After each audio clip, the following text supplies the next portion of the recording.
এখন decision নেন, কোনটা নিবেন? আমি লেকচার দিতে পারছি না এখন, ঠিক আছে? বুঝতে পারছি। আচ্ছা, গতকালকে আহ, যতটুকু ইয়ে করছিলাম এর মধ্যে দু একটা জিনিস অ্যাড করা দরকার ছিল। তার মধ্যে আচ্ছা, আমরা যে ইয়া পড়ছিলাম, সেকশন 5 পড়ছিলাম, সেকশন 5 তো আশা করি ক্লিয়ার সবার না? আপু শুরু করবো? তাইলে আমরা দেখছিলাম ক, গ,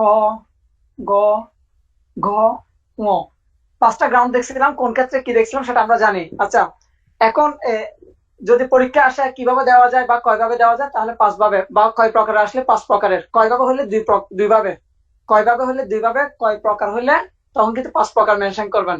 আচ্ছা, এখন যে জিনিসটা ইয়া করতে চাচ্ছিলাম সেটা হচ্ছে, আমরা কতে দেখছিলাম যে কাজটা করতে বাধ্য, ওই কাজটা, সরি, কতে দেখছিলাম দখল নিয়ে। ধরেন আমি কালকে বলছিলাম এক্স ওয়াই এর বিরুদ্ধে মামলা করলো, ওয়াই এর কাছ থেকে তার প্রপার্টিটা নিয়ে, ওই প্রপার্টিটা নিয়ে এক্স এর কাছে কিভাবে হস্তান্তর করবে। তো এই যে এই বিষয়টা বলা আছে কতে। এখন কতে যে এই যে দখলের যে বিষয়টা, এই ধরনের বিষয়গুলো ডিল করা হচ্ছে সেকশন 8 থেকে সেকশন 11 পর্যন্ত। দেখেন, এরপরে এটা হচ্ছে আদেশ। ধরেন আপনি যে কাজটা করতে বাধ্য, কোর্ট আপনাকে ওই কাজটা করতে আদেশ দিবে। তাহলে এটা সেকশন কত? যেহেতু আমরা স্পেসিফিক পারফরমেন্সের ইয়া শোনা দেখলাম, তাহলে দেখেন প্রথম হচ্ছে 12 থেকে 30। এরপরে এর বাইরে একটা সেকশন আছে যেখানে আদেশ দেওয়া হয়। দেখি একটু বলেন তো কোথায়? 55। 55তে আমরা ম্যান্ডেটরি ইনজাংশনের কথা পড়ি। ম্যান্ডেটরি ইনজাংশন মানে কি? যে কাজটা করতে আপনি আইনত বাধ্য, কোর্ট আপনাকে ওই কাজটা করার আদেশ দিবেন, সেটা হচ্ছে ম্যান্ডেটরি ইনজাংশন, সেকশন 55। সো এই যে আদেশের বিষয়টা গেল। এবার আসেন 3 নম্বরে, গতে আমরা দেখেছিলাম নিষেধাজ্ঞার বিষয়টা, অর্থাৎ যে ক্ষেত্রে নিষেধ করে। তাহলে নিষেধ কত থেকে? দেখেন 52 থেকে 54, এটার সাথে আরেকটা সেকশন যুক্ত হবে, সেটা হচ্ছে 57। দেখেন 52 কি সেটা আপনারা জানেন, আমরা সামনের দিকে দেখবো, আপাতত এতটুক। এরপরে আসতেছে আপনার ঘোষণা। ঘোষণার ক্ষেত্রে 56 আপু এখানে আসবে না। 56তে কি ছিল জানো? 56 হচ্ছে, হ্যাঁ 56 আসবে না এখানে। 56 আসবে না, যে ক্ষেত্রে আদালত দিবে না, নিষেধাজ্ঞা দিবে না। 11টা ক্ষেত্রে আদালত নিষেধাজ্ঞা দিবে না, ওইটা বিষয় আছে ইয়াতে 56তে। আচ্ছা, এখন আসেন, এরপরে আমরা দেখলাম ঘোষণা। এই যে ঘোষণার ক্ষেত্রে এই জায়গাটাতে গিয়ে কিন্তু মোটামুটি কম বেশি সবাইকে একটু কনফিউজ হন, এই জন্য একটু দেখেন। এক বাংলা লিখি 31 থেকে, দেখি 31 থেকে কত, একটু কেউ বলতে পারেন কি? দেখি ইয়াটা। আচ্ছা, 31 থেকে 43, আর এটা হচ্ছে আপনার 44, অর্থাৎ রিসিভার নিয়োগের ব্যাপারটা। এখন যদি পরীক্ষায় প্রশ্ন করা হয় যে সুনির্দিষ্ট মানে ক্ষতিপূরণের মাধ্যমে, খেয়াল করেন, এটা লেখা শেষ হলে আমাকে একটু জানাবেন, আমি সামনের দিকে প্রসিড করব। লিখছি। আচ্ছা, এখন আসেন, এখন যে জিনিসটা দেখবো, পরীক্ষায় যদি প্রশ্ন আসে ক্ষতিপূরণের মাধ্যমে, ক্ষতিপূরণের মাধ্যমে সুনির্দিষ্ট প্রতিকার দেওয়া যায় কিনা, ক্ষতিপূরণের মাধ্যমে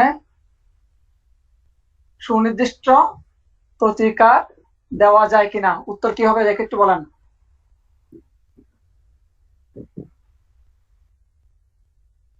যায় না? কোথায় বলা আছে?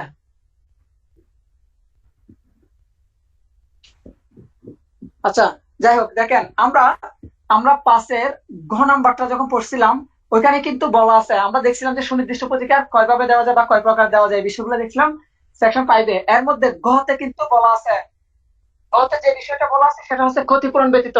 ক্ষতিপূরণ ব্যতীত ঘোষণার মাধ্যমে, তার মানে ক্ষতিপূরণ দিবে না। এখন পরীক্ষায় এই জিনিসটা মাথায় রাখতে হবে, রেফারেন্স এটাও আসে। এরপর সেকশন 19 আসে, 19-এ কিন্তু আংশিক আংশিক ভাবে ক্ষতিপূরণের ব্যাপারটা আছে। আচ্ছা, যাই হোক, ক্লিয়ার আশা করি। এখন আসেন, এখন পরবর্তী হচ্ছে, পরবর্তী সেকশন হচ্ছে আপনাদের ইয়া শেষ হইলো। হ্যাঁ, এরপরে আচ্ছা, একটা জিনিস বলি, সেকশন 7, আমি যদি প্রশ্ন করি সুনির্দিষ্ট প্রতিকারের মাধ্যমে সিপিসির কোন বিধানকে ইয়া করা যায় কিনা, কোন মানে সিপিসির কোন আহ, প্রতিকার দেওয়া যায় কিনা, আনসার কি হবে? ধরেন আরেকটু কোয়েশ্চেনটা একটু ক্লিয়ার করি। তার মানে দেওয়ানি দেওয়ানি আইন কার্যকর করার ক্ষেত্রে সুনির্দিষ্ট প্রতিকার মঞ্জুর করা যায় কিনা? করা যায়। যদি বলা হয় ফৌজদারি করা যায় কিনা, উত্তর হবে যায় না, কারণ আমরা জানি ফৌজদারি হচ্ছে কি প্যানালের সাথে রিলেটেড। সো প্যানাল কোর্টের কোনো বিধানকে এটার মাধ্যমে কি করা যাবে না, এনফোর্স করা যাবে না। আচ্ছা, আমরা গতকালকে 7 পড়ছিলাম, আজকে 8 আর 9 এর ব্যাপারটা ক্লিয়ার করব। 8 আর 9 দেখেন, 8 আর 9 এর পার্থক্যমূলক আলোচনা। গতকাল তো এটা রেখে দিছিলি কি কারণে জানি, বলছস পরে পড়াবি, 12টা হ্যাঁ, এক্সেপশনে গিয়ে আটকাইছিলি, আর বলস নাই। এক্সপ্লেনেশন ক্লিয়ার করে নাই? না, আচ্ছা আচ্ছা আচ্ছা এক্সপ্লেনেশনটা আচ্ছা আচ্ছা ক্লিয়ার করতেছি।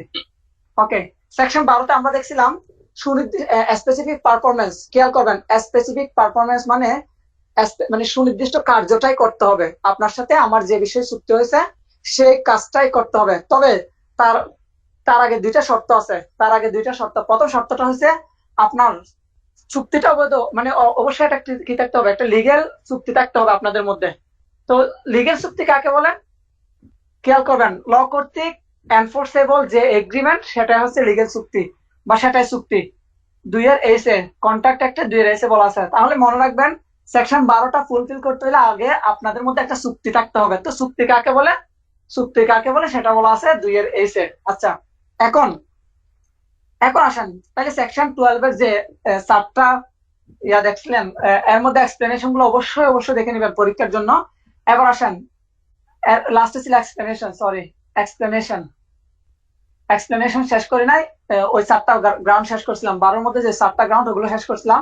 এই 4টার সাথে এই একটা যোগ হবে। আচ্ছা আসেন, দেখেন ভিন্ন কোনো কিছু বলা না থাকলে, দেখেন এক্সপ্লেনেশন কি বলা আছে, ভিন্ন কোনো কিছু বলা না থাকলে ভিন্ন কোনো কিছু বলা না থাকলে ভিন্ন কোনো কিছু বলা না থাকলে কোনো কিছু বলা না থাকলে খেয়াল রাখবেন, প্রথম কথাটা হচ্ছে এটা শর্ত, ভিন্ন কোনো কিছু বলা না থাকলে তাহলে সবসময় মাথায় রাখবেন যে ইমুভেবল প্রপার্টির চুক্তি স্পেসিফিক পারফরমেন্স দ্বারা কার্যকর করা যাবে। প্রথম কথা হচ্ছে এই জিনিসটা মাথায় রাখবেন। আমি আবার বলছি, ভিন্ন কোনো কিছু বলা না থাকলে, অর্থাৎ আইনে যদি ভিন্ন কোনো কিছু না বলার থাকে তাহলে মাথায় রাখবেন স্পেসিফিক পারফরমেন্স ইমুভেবল প্রপার্টি ট্রান্সফারের যে চুক্তিগুলা সেগুলো অবশ্যই স্পেসিফিক পারফরমেন্সের মাধ্যমে কি করবে, কার্যকর করবে। তাহলে ইমুভেবল প্রপার্টি ট্রান্সফার মাথায় রাখবেন, বাংলা নিজেরা করে নেবেন।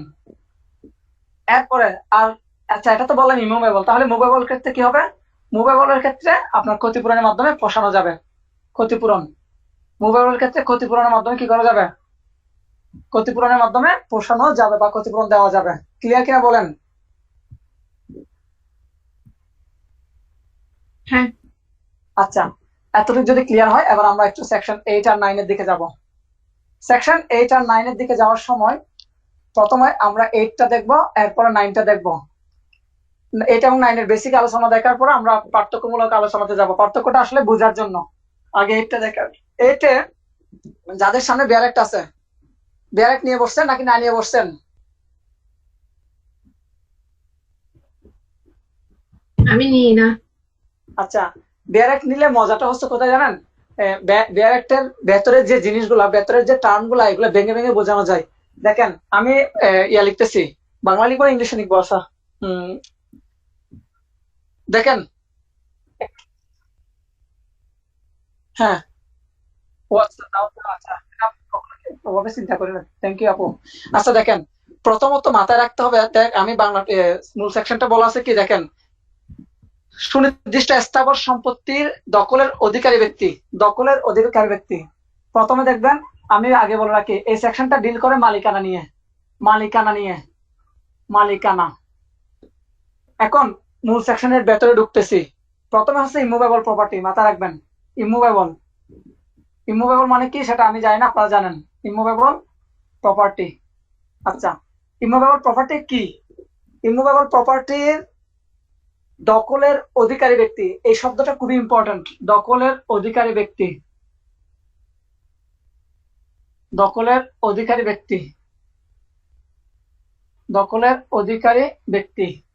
এই শব্দটা এত ইম্পর্টেন্ট, এটা নিয়ে আজকে একটু আলোচনা করব। এখন দখলের অধিকারী ব্যক্তি কি করবে? দখলের অধিকারী ব্যক্তি আপনার সিপিসি অনুসারে অর্থাৎ দেওয়ানি কার্যবিধি অনুসারে পুনরুদ্ধার করবে। দেওয়ানি কার্যবিধি অনুসারে, দেওয়ানি দেওয়ানি কার্যবিধি, আচ্ছা লিখে নিন, দেওয়ানি কার্যবিধি মানে সিপিসি অনুসারে। এবার আসেন, গতকালকে আপনারা দেখছেন কয়টা সেকশনে বা এসআর অ্যাক্টের কয়টা জায়গায় সিপিসি বিধান ফলো করা হয়? 7টা জায়গায় আপনারা দেখছিলেন। সেকশন 8, সেকশন 10, সেকশন 44, সেকশন 53, 7টা সেকশন দেখছেন। মাথা রাখবেন, পিডির জন্য মোস্ট ইম্পর্টেন্ট। এবার আসেন, এবার যে জায়গাটা প্রথমত বলছি মুভেবল প্রপার্টি, তার মানে সেকশন 8 মুভেবল নিয়ে ডিল করে না। খেয়াল রাখবেন, মুভেবল না, ইমুভেবল। ধরেন বিল্ডিং, জমি, এই জিনিসগুলো ইমুভেবল। তাহলে ইমুভেবল প্রপার্টির কোন মালিককে যদি তার মালিকানা থেকে কি করা হয়, মালিকানাচ্যুত করা হয় বা মালিকানা অস্বীকার করা হয়, তাহলে উনি মামলাটা করবেন কোন ধারায়?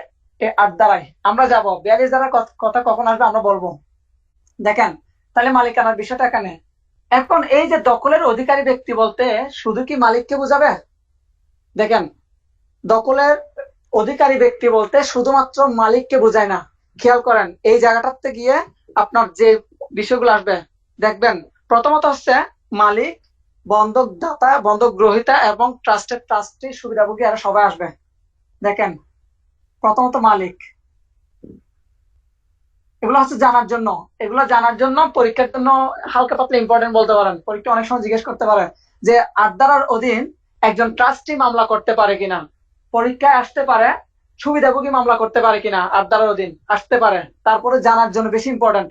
ধরেন আপনার কাছে একজন ট্রাস্টি আসলো, মানে আমরা তো বুঝি ট্রাস্টি কি বেনিফিশিয়ারি কি আমরা বুঝি। এখন একজন ট্রাস্টি আসলো, এসে আপনি লয়ার, আপনার কাছে আসলো যে একটা মাদ্রাসা নিয়ে একটা মামলা হলো, অথবা একটা মসজিদ নিয়ে বা যে কোনো একটা কিছু নিয়ে একটা প্রবলেম, একটা ডিসপিউট অ্যারেস্ট হলো। এখন আপনার লয়ার আপনার কাছে আসলো, মামলা করবে। এখন আপনি কোন ধারায় মামলা করবেন? আপনি তো পরে আসছেন যে মালিক মামলা করতে পারে 8 ধারা, আর কেউ করতে পারে না। এখন আপনি তো এসআর একটা আর কোথাও কি ট্রাস্টি যে মামলা করতে পারে এটা পড়েন নাই, তাহলে আপনি কি করবেন? এই জন্য দেখেন, মালিক, এগুলো লিখে রাখেন এবং জানার জন্য বেশি ইম্পর্টেন্ট, পরীক্ষার জন্য ইম্পর্টেন্ট বলতে পারেন। খেয়াল করবেন, প্রথম বললাম কি আপনার মালিক, এরপর বন্ধক দাতা, বন্ধক গ্রহীতা, বন্ধক দাতা, গ্রহীতা। আচ্ছা, এরপরে ট্রাস্টি, ট্রাস্টি। তাহলে দেখেন, প্রথম বললাম মালিক, বন্ধক দাতা, বন্ধক গ্রহীতা, ট্রাস্টি, এরপরে সুবিধাভোগী, এরপরে ইজারা গ্রহীতা। সুবিধাভোগী, সুবিধাভোগী কাদেরকে বলা হয় দেখি একটু বলেন, রাজস্বী বলেন।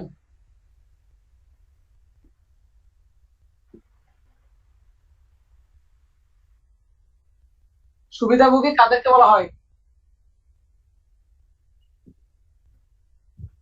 আচ্ছা দেখেন, বেনিফিশিয়ারি ওদেরকে না? Yes, yes, yes. আমি এই প্রপার্টিটা কি করলাম, ট্রাস্ট করলাম। এই যে, তো এই যে যাদের স্বার্থে, যাদের সুবিধার্থে করতেছে ওনাদেরকে বলা হয় বেনিফিশিয়ারি, আর ওনাদেরকে বলা হয় সুবিধাভোগী। আচ্ছা, এই লেখাগুলো দেখা যাচ্ছে কিনা একটু জানাবেন। আচ্ছা, যদি যায় আলহামদুলিল্লাহ। এই জিনিসগুলো এত ইম্পর্টেন্ট বলার মতো না, তবে কারোর সাথে শেয়ার করবেন না।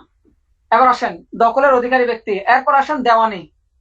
তাহলে এই যে আপনি সিপিসির প্রসিডিওর ফলো করে, অর্থাৎ দেওয়ানি কার্যবিধি অনুসারে কি করবেন, আপনি আপনার মালিকানা ফিরিয়ে পাওয়ার জন্য মামলা করবেন। অর্থাৎ দেওয়ানি কার্যবিধি অনুসারে আপনি আপনার মালিকানা কি করতে পারবেন, রক্ষা করতে পারবেন। প্রশ্ন হচ্ছে দেওয়ানি কার্যবিধি কোথায় বলা আছে? দেখেন, অর্ডার 21, অর্ডার 21 রুল হচ্ছে 35। আচ্ছা, আমি অর্ডার 21 কিন্তু এভাবে লিখছি, আপনারা কিন্তু মাথা রাখবেন। সামনে ইনশাল্লাহ আপনারা যখন রিটার্ন দিবেন, রিটার্নের ক্ষেত্রে আপনাদেরকে রোমান সংখ্যা লিখতে হবে। Order 21 rule 35, 36। এই যে আমরা যে বললাম দেওয়ানি কার্যবিধি, তাহলে দেওয়ানি কার্যবিধির এই বিষয়টা কোথায় বলা আছে? Order 21 rule 35, 36। পরীক্ষায় যেহেতু জুডিশিয়ারি হাতে গেছে, সুতরাং আর আগের মতো চিন্তা করলে হবে না। আজকে সব থেকে যে মানে আমাদের জন্য যে খুশির ব্যাপারটা, সেটা হচ্ছে আপনারা জানেন কিনা, আচ্ছা এবারের পরীক্ষার যে খাতাগুলো, এগুলো কয়জন এক্সামিনার কাটছিল রাজস্বী কাপু জানেন কিনা? 3 জন। 2 জন, 2 জন। 3 জন না? এবার 2 জন, এবারে আচ্ছা। পরীক্ষার খাতাগুলা 2 জন টিচার দ্বারা দেখানো হয়েছে। অর্থাৎ এক্স নামক একজন টিচার দেখছে, এরপর আবার ওয়াই নামক আরেকজন টিচার দেখছিল। অর্থাৎ বিসিএস এর সিস্টেমে খাতাগুলা কি করা হয়েছিল, দেখা হয়েছে। যার কারণে কি এবারে আমাদের একটা ভালো লাগা কাজ করতেছে। এবং আপনারা জানেন 230 জনের রেজাল্ট পেন্ডিং এ রাখা হয়েছে। কেন পেন্ডিং এ রাখা হয়েছে দেখেন, যখন এক্স এবং ওয়াই দুইজন টিচারের নাম্বারের পার্থক্য যখন 20 বা তার অধিক হয় তখন সেটা আরেকজন থার্ড এক্সামিনারকে দেখানো হয়। এই জন্য ওনাদের গুলো থার্ড এক্সামিনার ডিসিশনের অপেক্ষা আছে, খুব শীঘ্র ওনাদের গুলো দিয়ে দিবে। আচ্ছা, তাহলে আপাতত এতটুকু ক্লিয়ার। সুতরাং হেলায় পেলায় পড়াশোনা করবেন না, সস্তা লেভেলের পড়াশোনা করে ধরা খাবেন। আচ্ছা, এখন যা পড়ালাম এটা হচ্ছে মূল সেকশনের পড়া। এবার যাবো একটু ভেতরের দিকে। কতদিনের মধ্যে মামলা করতে হবে? মামলা করবেন 12 দিনের মধ্যে, সরি 12 বছরের মধ্যে। 12 বছরের মধ্যে কোথায় বলা আছে? এই কোথায় বলা আছে এই বিষয়টা দেখতে গেলে দুইটা আর্টিকেল আসে, একটা 142 আর একটা 144। আচ্ছা, আর্টিকেল গুলো লিমিটেশন আইনের মানে লিমিটেশন অ্যাক্টের, মাথা রাখবেন। আবার সংবিধানের আর্টিকেল খুঁজতে যায় না। তাহলে 142 এবং 144, মজার ব্যাপারটা হচ্ছে দুইটা আর্টিকেল কিভাবে আসে? আমরা সব জায়গায় দেখি সাধারণত একটা আর্টিকেল আসে, এখানে দুইটা কেন আর্টিকেল আসছে দেখেন। মূল মালিক মানে অরিজিনাল যিনি মালিক উনি যখন মামলাটা করবেন তখন ওনার বিধানটা হচ্ছে 142। আর মূল মালিক ছাড়া আমরা অন্যান্য যে ব্যক্তিদের কথা দেখলাম, আপনারা দেখলেন, আমিও দেখলাম একটু আগে, ওই দখলদার ব্যক্তি বলতে কি কি বুঝাইছিলাম। ওনারা যদি মামলাটা করে তখন মামলাটা করবে কততে? তখন কত ওনাদের জন্য কোন আর্টিকেলটা অ্যাপ্লাই হবে? 144। পরীক্ষায় যদি কোয়েশ্চেন হার্ড করে তাহলে একজন ইজারা গ্রহীতার ক্ষেত্রে, ধরেন একজন ইজারা গ্রহীতা মালিকানা উদ্ধারের জন্য কি করতে চাই, মামলা করতে চাই, সেক্ষেত্রে কত বছরের মধ্যে করতে হবে, কোন অনুচ্ছেদে বলা আছে? উত্তর হবে 12 বছরের মধ্যে, অনুচ্ছেদ হবে 144, মোস্ট ইম্পর্টেন্ট।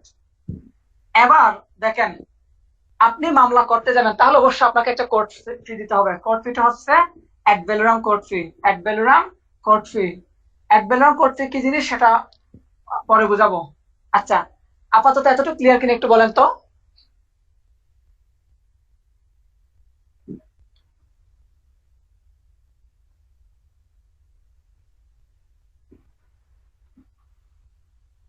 এরপরে এই যে 8 ধারার অধীন যে রায়টা দেওয়া হবে সেটার বিরুদ্ধে আপনি আপিল করতে পারবেন, রিভিউ করতে পারবেন। এতটুকু ক্লিয়ার কিনা একটু জানাবেন।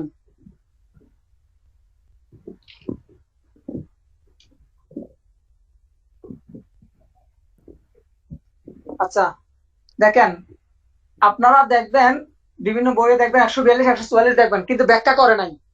আবার আবার কিছু বইয়ে দেখবেন শুধু 142-এর কথা বলছে, 142-এর কথা বলছে, কিন্তু আপনি যদি লিমিটেশনে একটু গেটে আসেন তাহলে আপনি জিনিসটা ক্লিয়ার হবে। দেখেন, 12 বছরের জন্য যে মালিকানা আট দ্বারা যে মামলাটা করতে হয় 12 বছরের মধ্যে, এই বিধানটা দুইটা জায়গায় বলা আছে, একটা হচ্ছে 142 আর একটা 144।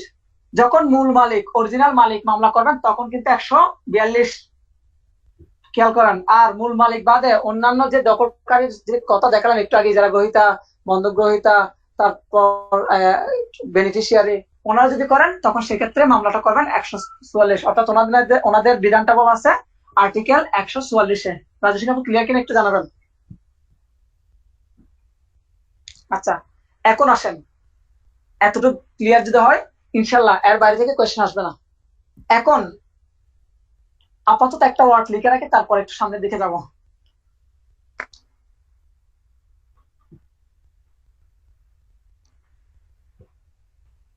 আচ্ছা, এবার আমরা যাব সেকশন 9-এ। সেকশন 9 হচ্ছে, খেয়াল করবেন, সেকশন 8-এ দেখলেন মালিকানা, আর এটা হচ্ছে দখল উদ্ধার, দখল পুনরুদ্ধার। দখল পুনরুদ্ধার, ধরেন আপনি দখলে ছিলেন, আপনাকে দখল থেকে কেউ বেদখল করেছে, এই ক্ষেত্রে আপনি মামলাটা কত ধারা করবেন? এক্ষেত্রে আপনি মামলাটা করবেন 9 ধারার। খেয়াল করবেন, তাহলে এই ক্ষেত্রে 9 ধারায় বলা হচ্ছে, তাও কিন্তু ইমুভেবল প্রপার্টি। খেয়াল রাখবেন 8 এবং 9, সেকশন 8 এবং 9, 8 এবং 9 ডিল করে ইমুভেবল প্রপার্টি নিয়ে, ইমুভেবল, ইমুভেবল। আর সেকশন 10 এবং 11 ডিল করে মুভেবল নিয়ে। আমি মাঝে মাঝে যদি এরকম খন্ড খন্ড কিছু লিখে আপনারাও খাতার সিপে চাপা লিখে রাখবেন, কাজে আসবে, লস মানে লুজার হবেন না মুভেবলের ক্ষেত্রে। হ্যাঁ, ধন্যবাদ আপু। তাহলে সরি, আচ্ছা, তাহলে 8 এবং 9 কি দিয়ে ডিল করে? ইমুভেবল। আর 10 এবং 11 ডিল করে মুভেবল। আচ্ছা, লিখে ফেলছেন আশা করি। এবার আবার আমরা একটু যাব সেকশন 9-এর দিকে। সেকশন 9-এ কি বলছে?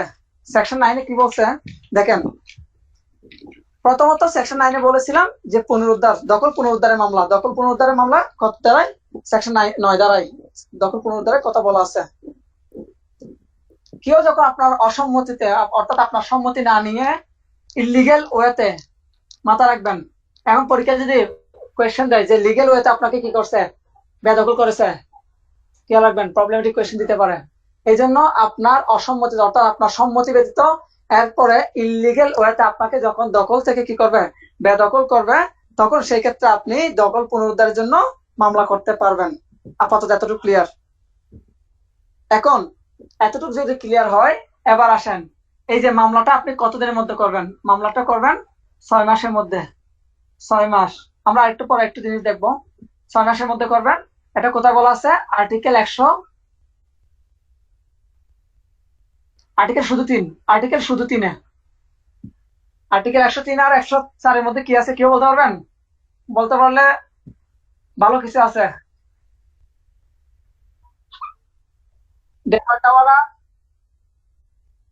দাওয়াত, যাই হোক, এখন 6 মাসের মধ্যে মামলা করতে হবে। কোথায় বলা আছে? অনুচ্ছেদ 3-এ। আপনি তো বলার আগে আমি বলে ফেলছি।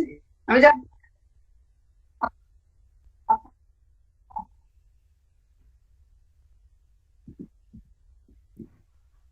একটা সাউন্ড আসছিল কার কাছ থেকে? একটা সাউন্ড আসছে না?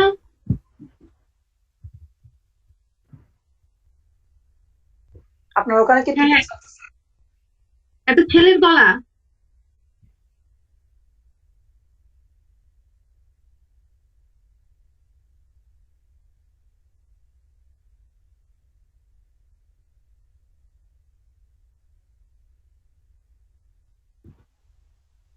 রাজস্বী আপু,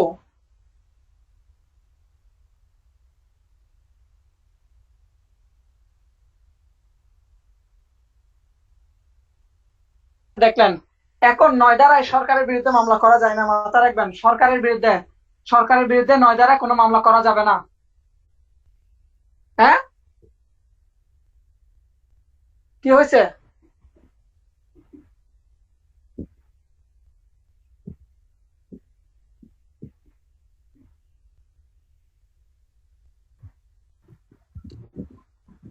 ইতি ওকে আছে? সব ঠিকঠাক আছে? হ্যাঁ, আমাদের সব ঠিক আছে, সবই ঠিক আছে। আচ্ছা, তাহলে 9 ধারায় সরকারের বিরুদ্ধে দখল পুনরুদ্ধারের জন্য সরকারের বিরুদ্ধে মামলা করা যাবে না। মোস্ট মোস্ট ইম্পর্টেন্ট যে জায়গাটা, সেটা হচ্ছে 9 ধারার অধীন যদি কোনো রায় দেওয়া হয়, তাহলে অর্থাৎ কোনো ডিক্টেটিভ অর্ডার দেওয়া হলে তার বিরুদ্ধে আপিল এবং রিভিউ, আপিল এন্ড রিভিউ চলবে না, রিভিউ চলবে না। খেয়াল রাখবেন, যেখানে আপিল এবং রিভিউ চলে না সেখানে কি চলে? সেখানে রিভিশন চলে। পরীক্ষায় প্রশ্নটা দুইটা জায়গা থেকে হতে পারে। পরীক্ষায় প্রশ্ন হতে পারে 9 ধারার।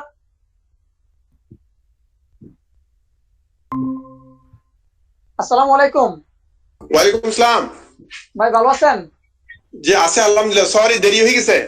আচ্ছা, সমস্যা নাই। এখন আমরা 9 ধারায় আছি, 9 ধারায় সরাসরি ঢুকে যান। আচ্ছা, এখন যেটা বলছিলাম, এখন দেখেন, তাহলে পরীক্ষায় কোয়েশ্চেন আসবে কোন জায়গা থেকে? পরীক্ষায় কোয়েশ্চেন আসবে 9 ধারার অধীন যে রায়টা দিবে।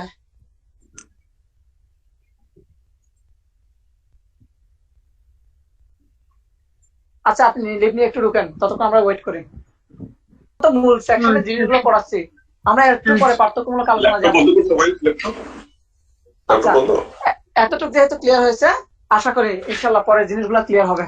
এবার আসেন, এবার আমরা জানি সুনির্দিষ্ট প্রতিকার। এই যে সুনির্দিষ্ট প্রতিকার যে দেয়, সুনির্দিষ্ট প্রতিকার দেওয়ার ক্ষেত্রে কোর্ট ডিসক্রিশনের পাওয়ার অ্যাপ্লাই করে। দেখেন, সুনির্দিষ্ট প্রতিকারের ক্ষেত্রে ডিসক্রিশনের পাওয়ার অ্যাপ্লাই করে, কিন্তু কিন্তু মাথা রাখবেন 8 এবং 9 এর ক্ষেত্রে কোন ধরনের ডিসক্রিশনারি পাওয়ার অ্যাপ্লাই করা যাবে না। ক্লিয়ার? সাউন্ড মিউট করতে বলতো একটু। ভাই একটু মিউট করতে হবে, কাজ হবে, একটু মিউট করতে হবে। আচ্ছা, যেটা বলছিলাম, তাহলে ডিসক্রিশনের পাওয়ার 8 এবং 9 ধারার অধীন কোর্ট কোন ধরনের ডিসক্রিশনের পাওয়ার অ্যাপ্লাই করতে পারবে না। এই জায়গাটা ভাইবার জন্য, পিলির জন্য খুবই ইম্পর্টেন্ট। তাহলে কি অর্থাৎ 8 এবং 9 ধারাতে আমরা যে শর্তগুলো দেখছিলাম, ওই শর্তগুলো যদি ফিল আপ করে, তাহলে কোর্ট অবশ্যই রায় দিতে বাধ্য। ক্লিয়ার? আচ্ছা, এবার আমরা একটু 8 এবং 9 ধারার একটু তুলনামূলক আলোচনা, মানে একটু পার্থক্যমূলক আলোচনা দেখবো। 8 এবং 9। 8 হচ্ছে কি নিয়ে ডিল করে? মালিকানা। কি রে ভাই, মালিকানা পুনরুদ্ধার, আর 9 ধারা হচ্ছে দখল পুনরুদ্ধার। 8 ধারায় খেয়াল রাখবেন, 8 ধারা মামলা করতে হয় 12 বছরের মধ্যে, আর এটা মামলা করতে হয় 6 মাসের মধ্যে। 6 মাসের মধ্যে।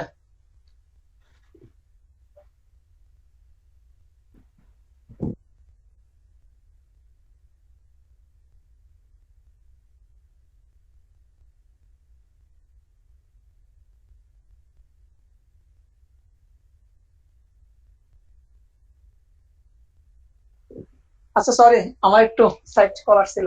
তাইলে 6 মাস, আর এটা হচ্ছে 12 বছর। কোথায় বলা আছে? এটা বলা আছে আপনার দুইটা, 142 এবং 144, খেয়াল রাখবেন। আর এটা বলা আছে কোথায়? শুধু তিনে, শুধু তিনে। আচ্ছা, এই ক্ষেত্রে গভর্নমেন্টের বিরুদ্ধে মামলা করা যায়, গভর্নমেন্টের বিরুদ্ধে মামলা করা যায়, আর এখানে গভর্নমেন্টের বিরুদ্ধে মামলা করা যায় না। আচ্ছা, এখানে আপিল এবং রিভিউ করা যায়, আপিল এন্ড রিভিউ করা যায়, আর এখানে আপিল এবং রিভিউ করা যায় না, খেয়াল রাখবেন। তাহলে এখানে রিভিশন করা যায়। আচ্ছা, তুলনামূলক যে পার্থক্যটা পেয়ে গেছেন, এর বাইরে কোয়েশ্চেন আসবে না। এখানে সিপিসি প্রসিডিউর ফলো করবে, এখানে সিপিসির প্রসিডিউর ফলো করবে, কিন্তু এখানে করবে না। ক্লিয়ার কিনা বলেন? ক্লিয়ার কিনা? ওই 144টা বুঝি না, 144টা কি লিখছেন? ইয়েস ভাইয়া, আমি ক্লিয়ার করতেছি একটু। আপাতত আর বাকিগুলো লেখা শেষ কিনা, লেখা শেষ হলে একটু জানাবেন।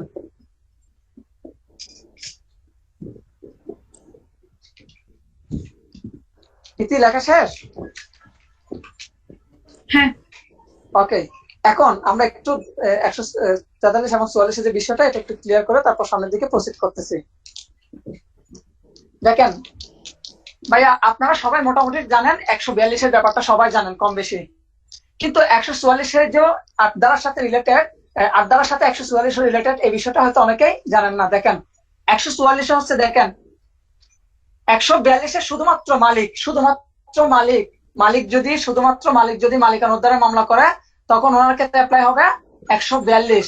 আর মালিক ব্যতীত অন্যান্য ব্যক্তি বলতে আপনি মূল সেকশনটা পড়লে ওখানে দেখবেন দখল উদ্ধারের, অর্থাৎ দখল উদ্ধারের অধিকারী ব্যক্তি। দখল উদ্ধারের অধিকারী ব্যক্তি বলতে কাদেরকে বোঝায়? ইজারা গ্রহীতা, তারপর বন্ধক গ্রহীতা, এরপর বেনিফিশিয়ারি, এই যে ওনাদেরকে বোঝানো হয়। ওনারা যদি মামলা করেন, অথবা দেখেন আমার এই প্রপার্টিটা, আমি কি করে, এটা এই প্রপার্টির মালিক আমি কিন্তু বাংলাদেশে না, আমি বাংলাদেশের বাইরে, আমি একটা কাউকে কি দিয়ে গেলাম? ইজারা দিয়ে গেলাম।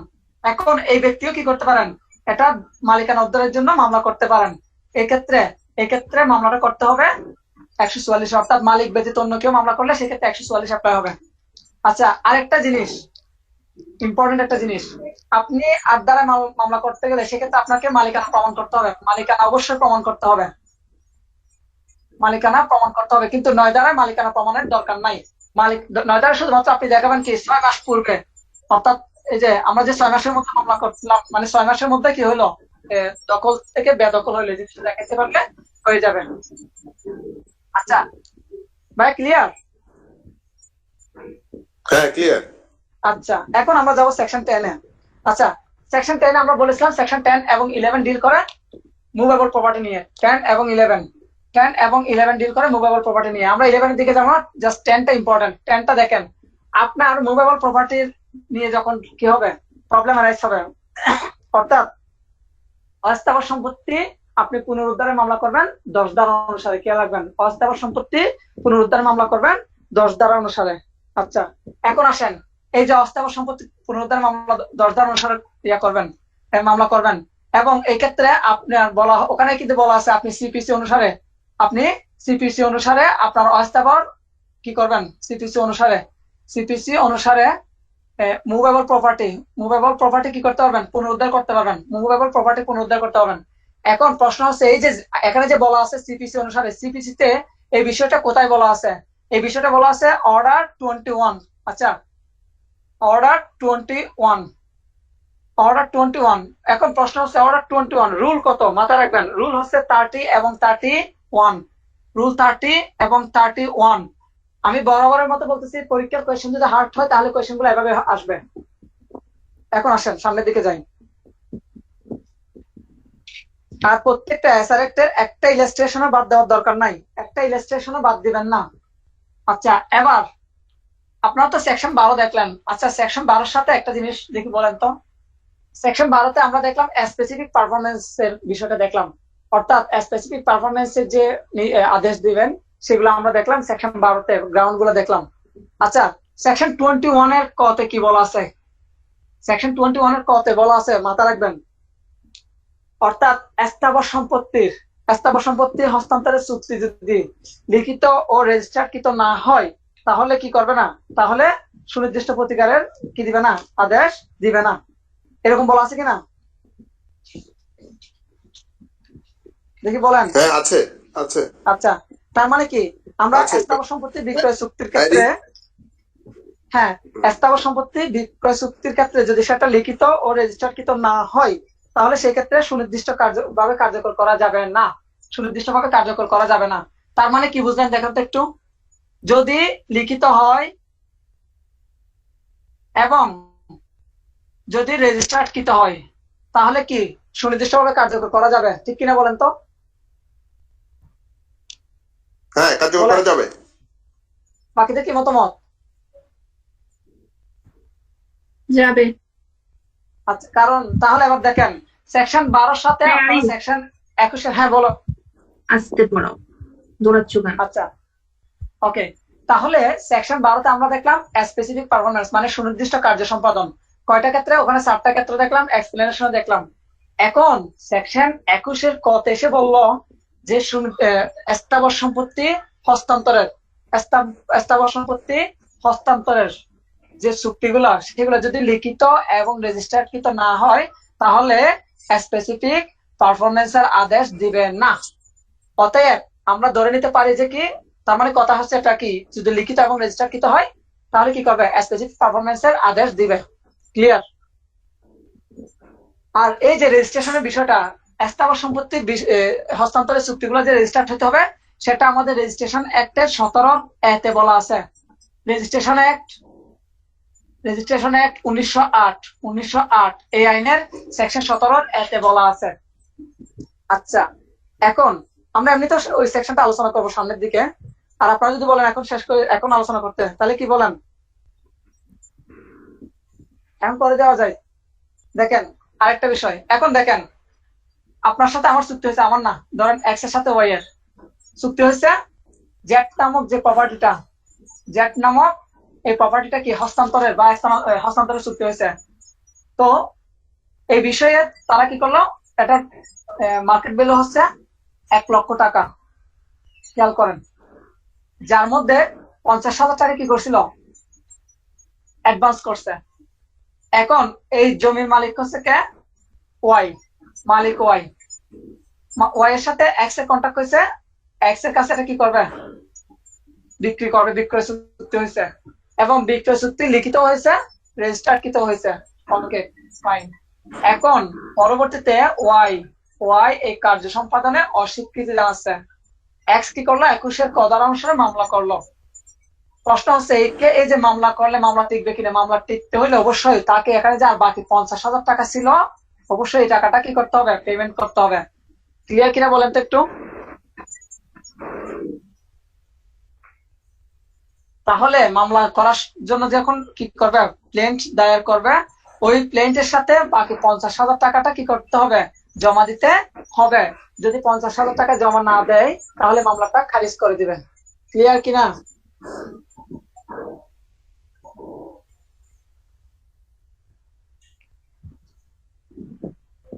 ক্লিয়ার কিনা একটু বলবেন।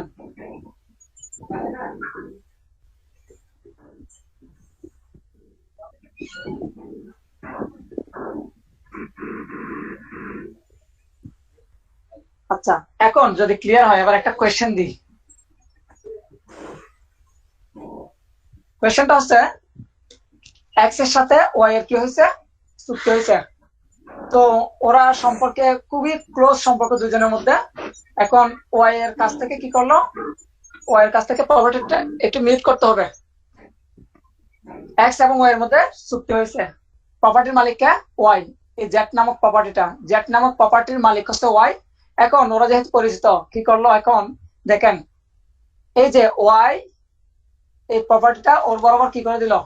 হস্তান্তর করে দিল। এখন এক্স কি করলো? এক্স এখন দখলে আছে। এক্স এখন দখলে চলে গেছে, দখলে আছে। একটু জিনিসটা বুঝেন। ইতি আমি যতটুকু বলছি এতটুকু ক্লিয়ার কিনা? না ভাই, সরি, আরেকবার বল। আচ্ছা, প্রপার্টি হচ্ছে জেড নামক এই প্রপার্টির মালিক, অরিজিনাল মালিক হচ্ছে ওয়াই। ওয়াই এর সাথে এক্স এর চুক্তি হয়েছে যে সেটা এক্স এর কাছে কি করবে, বিক্রয় করবে। এবং এখন এই যে তাদের বিক্রয় করবে এবং এটা ক্লিয়ার কথাবার্তা হচ্ছে। পরবর্তীতে এরা দুইজনের সাথে একজনের খুব ভালো সম্পর্ক, এই জন্য কি করলো, এক্স কি করলো, ওই প্রপার্টির দখলে চলে গেল। এক্স জেড নামক প্রপার্টির দখলে চলে গেছে। এখন আমার প্রশ্নটা হচ্ছে, এই ক্ষেত্রে রেজিস্টার বাধ্যতামূলক কিনা? বিক্রয় চুক্তিটা বাধ্য মানে রেজিস্টার করতে হবে কিনা? ওদের মধ্যে তো একটা কথাবার্তা হয়েছে, কিন্তু এখানে আমি ধরে নিলাম লিখিত হয়েছে কিন্তু রেজিস্টার্ড হয় নাই। লিখিত হয়েছে, রেজিস্টার্ড হয় না, রেজিস্টার না হয়ে সরাসরি এক্স কি করলো, জেড নামক প্রপার্টির দখলে চলে গেছে। এখনো কিন্তু বিক্রয় চুক্তি হয় নাই, মানে বিক্রয় দলিল হয় নাই। এখন বিক্রয় চুক্তি, বিক্রয় চুক্তি আর বিক্রয় দলিলের মধ্যে পার্থক্য আছে। এটা হচ্ছে বাইনানামা, খেয়াল রাখবেন, এটা বাইনানামা। এখন আমার প্রশ্ন হচ্ছে, এই ক্ষেত্রে রেজিস্টার্ড করতে হবে কিনা? এক্স কিন্তু অলরেডি দখলে চলে গেছে, রেজিস্টার্ড করতে হবে কিনা? ইয়েস, থ্যাংক ইউ আপু। এই যে মাথা রাখবেন, আপনি দখলে চলে যান, সমস্যা নাই। অনেকে বলে কি, ভাই দখল সত্য বড়, মানে আমি অনেক সময় শুনি অনেকে বলে ভাই দখল সত্য বড়। ভাই দখল সত্য বড় এটারও কাহিনী আছে, কোন ক্ষেত্রে দখল সত্য বড় এটার কাহিনী আছে।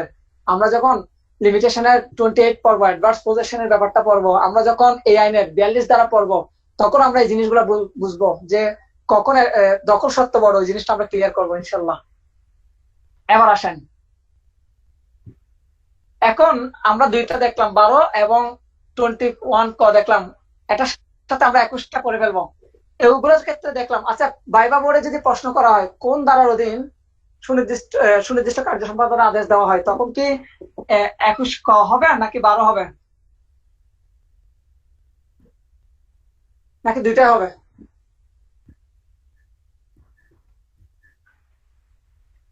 ওকে, বুঝে গেছেন। এখন আমরা দেখবো 21। 12-র উল্টা হচ্ছে 21। 12-তে সুনির্দিষ্ট কার্য সম্পাদন দিবে, সুনির্দিষ্ট কার্য সম্পাদন দিবে, আদেশ দিবে। আর 21-এ দিবে না, 21-এ দিবে না, মাথা রাখবেন। এখন 21-এ কয়টা গ্রাউন্ড? আমরা এখানে 12-তে 4টা গ্রাউন্ড দেখলাম, আর 21-এ হচ্ছে 8টি গ্রাউন্ড। আপনাদের প্রতি আমার যে রিকোয়েস্টটা থাকবে,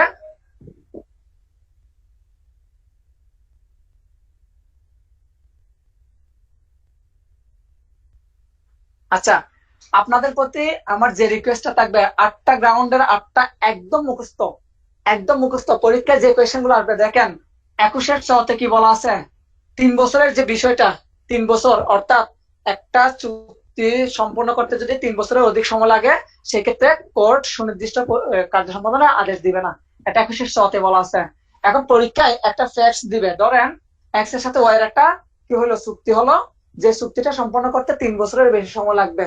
এখানে এই প্রশ্ন দুইভাবে করবে, এই চুক্তিটা সুনির্দিষ্টভাবে কার্য সম্পাদন করা যাবে কি না, অথবা এই বিষয়টা সুনির্দিষ্ট কার্য সম্পাদন আইনের কোন ধারায় বা কত ধারায় বলা আছে, তখন কিন্তু ভেতর থেকে কোয়েশ্চেন আসবে।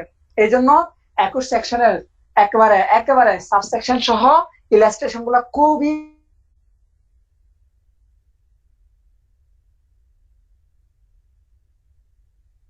প্রথম হচ্ছে।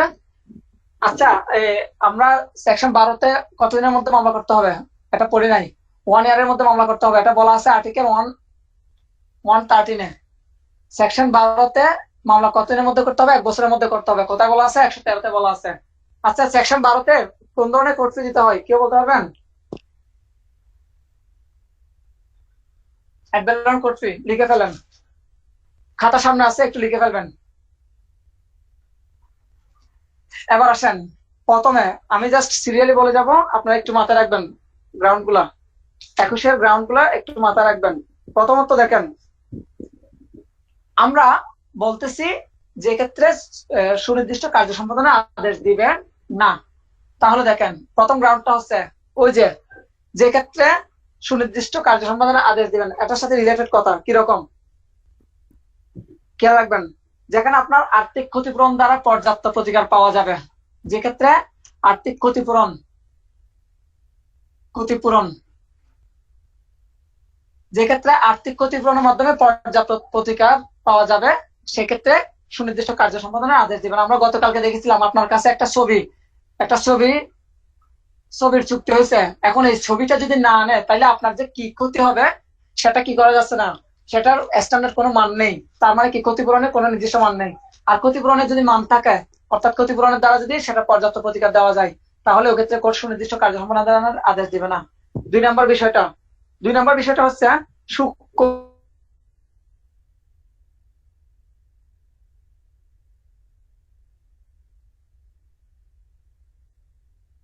বিবরণের সমষ্টি। এটার সাথেও আরো যে বিষয়টা আছে, ইম্পর্টেন্ট বিষয়টা, সেটা হচ্ছে আপনার ব্যক্তিগত যোগ্যতা। ব্যক্তিগত যোগ্যতা, ব্যক্তিগত যোগ্যতা মাথায় রাখবেন। আচ্ছা, এখন আসেন, আপনারা তো উপরেরটা বুঝছেন। ধরেন আপনার সাথে আমার চুক্তি হয়েছে 50 বস্তা চাউল, আপনি আমাকে 30 বস্তা দিয়েছেন, বাকি 20 বস্তা দেন নাই, তো সমস্যা নাই। আমি বাকি 20 বস্তার জন্য আপনার কাছ থেকে ক্ষতিপূরণ দিয়ে আমাকে কি করা যাচ্ছে, সলভ করা যাচ্ছে। আচ্ছা, এরপরে খ নম্বর গ্রাউন্ডটা সূক্ষ্ম এবং অসংখ্য কাজের সমষ্টি। দেখেন, আপনার সাথে আমার একটা চুক্তি হয়েছে। চুক্তিটা হচ্ছে কি, ধরেন ঢাকা থেকে আমার জন্য একটা পার্সেল আসবে। আচ্ছা, ঢাকা থেকে আমার জন্য একটা পার্সেল আসবে। পার্সেলটা আসার সময় বিভিন্ন জায়গা থেকে কি করবে, অর্থাৎ ঢাকার সাথে আমার কন্ট্যাক্ট হয়েছে, তো ওরা বিভিন্ন জায়গা থেকে কি করবে, পণ্য নিবে, পণ্যগুলো বিভিন্ন জায়গা থেকে নিবে। এই যে এই ক্ষেত্রে বিভিন্ন জায়গা থেকে যেহেতু নিবে, এই ক্ষেত্রে যদি কোনো একটা হয়, মানে প্রবলেম আসে, সেক্ষেত্রে কোর্ট কি করবে না, সুনির্দিষ্ট কার্য সম্পাদনের আদেশ দিবেন না, কারণ অসংখ্য কাজ আছে। কিন্তু তার থেকে বেশি ইম্পর্টেন্ট হচ্ছে ব্যক্তিগত যোগ্যতা। ব্যক্তিগত যোগ্যতা, ধরেন আমার সাথে অথবা এক্স এর সাথে আতিফ আসলামের একটা চুক্তি হলো। আতিফ আসলাম, চুক্তিটা হচ্ছে কি, এক্স এর মেহেদি অনুষ্ঠানে আতিফ আসলাম গান করবে। এখন সামহাও আতিফ আসলাম, ওদের মধ্যে কিছু চুক্তি হয়ে গেছে অলরেডি। এখন আতিফ আসলাম বলতেছে কি, আমি গান করব না, আমি গান করব না।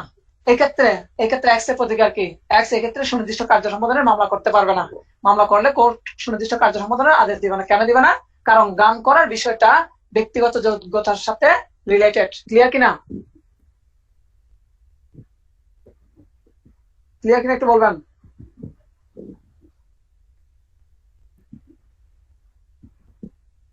আছেন বাকিরা নাকি ঘুমাই গেছেন?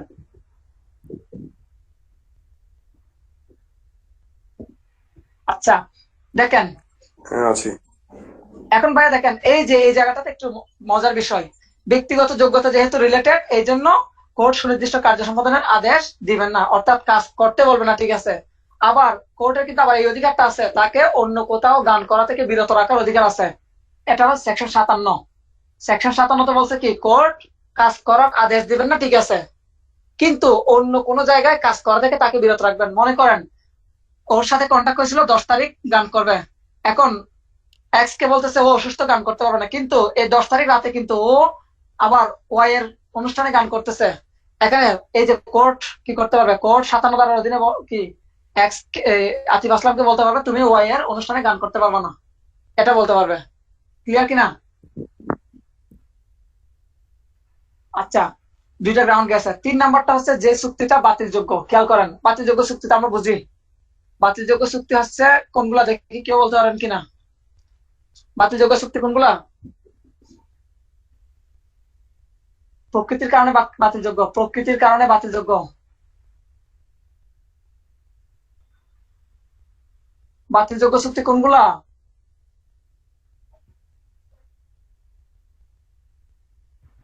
আচ্ছা, আমি বলতেছি, দেখেন বাতিলযোগ্য চুক্তি কোনগুলা, এগুলো আসলে জানার খুবই দরকার, জানাটা খুবই দরকার। পরীক্ষায় জিজ্ঞেস করে বাতিলযোগ্য চুক্তি। দেখেন, এক্স এবং ওয়াই এর মধ্যে চুক্তি হয়েছে, এক্স এবং ওয়াই এর মধ্যে চুক্তি হয়েছে। এখন চুক্তিটা কিরকম দেখেন, বাতিলযোগ্য কখন হবে? ধরেন যে চুক্তিটা, আমি আরো একটু সহজভাবে বলি।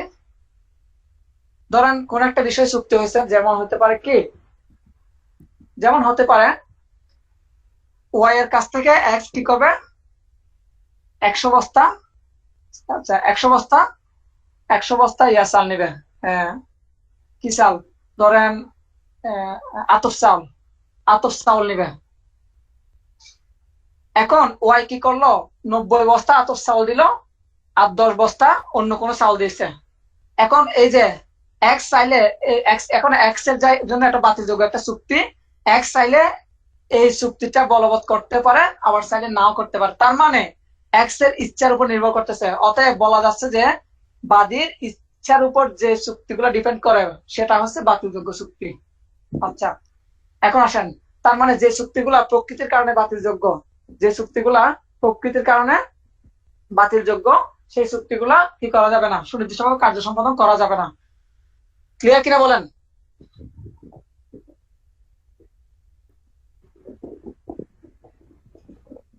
আচ্ছা, গ নাম্বারে কি, গ নাম্বারে না, স্যার একটা মিস্টেক করেছে এখানে, এটা হচ্ছে গ নাম্বারে। আর গ নাম্বার হবে যেটা আনসার্টেন, অর্থাৎ যেটা সার্টেন না। গ নাম্বার হবে চুক্তির যে শর্তগুলো ছিল ওই শর্তগুলো হচ্ছে কি নির্ধারণ করা যাচ্ছে না, শর্তগুলো নির্ধারণ করা যাচ্ছে না, শর্ত নির্ধারণ করা না গেলে দেখেন, আমরা একটু আগে যেটা ডিসকাস করছি ওটা হচ্ছে ঘ নাম্বার, আর এখন হচ্ছে গ নাম্বারটা, শর্ত নির্ধারণ করা না গেলে একটু দেখবেন সেম। এবার এক্সাম্পলটা কিরকম দেখেন, আপনার সাথে আমার চুক্তি হয়েছে, আপনি আমার কাছে চাউল বিক্রি করবেন, অথবা এক্স এর সাথে ওয়াই এর চুক্তি হলো কি ওয়াই এক্স এর কাছে কি চাউল বিক্রি করবে।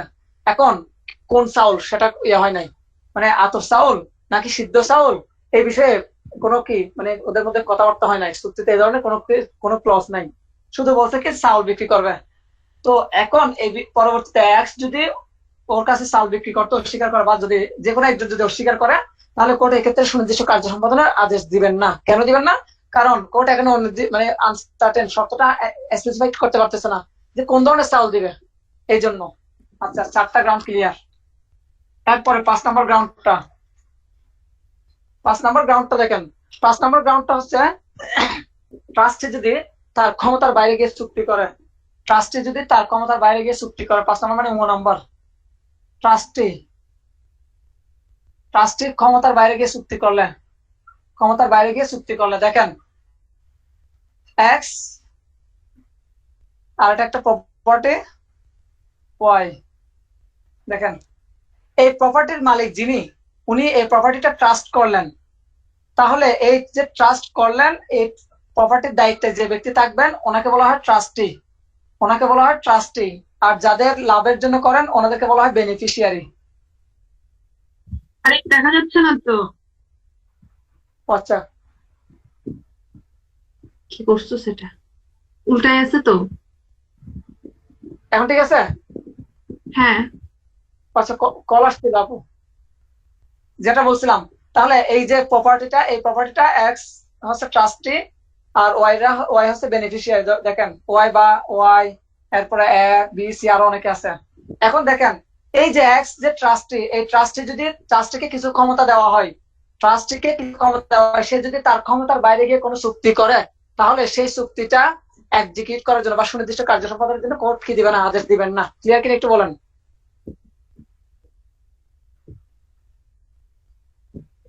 হ্যাঁ। ক্লিয়ার কিনা?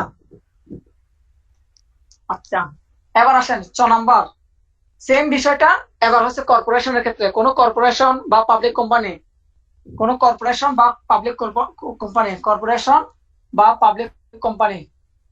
পাবলিক কোম্পানি যদি তাদের ক্ষমতার বাইরে গিয়ে চুক্তি করে, তাহলে সেই চুক্তি সুনির্দিষ্ট কার্য সম্পাদনের আদেশ দিবে না। ক্লিয়ার?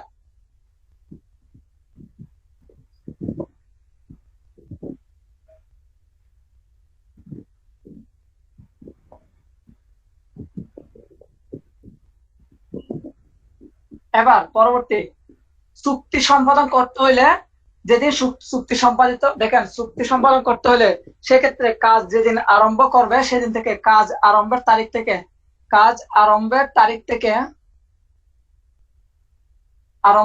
থেকে যদি 3 বছরের বেশি সময় কাজ করতে হয়, যদি কাজ করতে হয়, তাহলে ওই চুক্তি সুনির্দিষ্ট কার্য সম্পাদনের আদেশ দিবে না। বুঝছেন কিনা বলেন? 3 বছরের বেশি খেয়াল রাখবেন, 3 বছরের বেশি শব্দটা মাথায় রাখবেন। প্রবলেমেটিক কোয়েশ্চেন দিবে, 2 বছর দিয়ে কোয়েশ্চেন দিবে, অথবা 3 বছর দিবে। 3 বছর দিলে ভুলও কিন্তু আপনারা এই অ্যান্সারটা করবেন না। দেখেন এখানে কিন্তু 3 বছরের বেশি বলা আছে, 3 বছর পর্যন্ত অ্যালাউড, কিন্তু 3 বছরের বেশি সময় হলে সেক্ষেত্রে সুনির্দিষ্ট কার্য সম্পাদনের আদেশ দিবেন না। দেখে রাখেন ভালোভাবে, কখন থেকে, কাজ আরম্ভের তারিখ থেকে যেদিন কাজ আরম্ভ করবে, এগুলো প্রবলেমেটিক কোয়েশ্চেন খুব ইম্পর্টেন্ট। এরপরে সর্বশেষ আপনারা জাস্ট কি যেভাবে লিখতেছি মূল কথাগুলো লিখবেন। আর সর্বশেষ ছয়ের সহজ বর্গীয় জ, এই জায়গাটা খেয়াল করেন। আরিফ,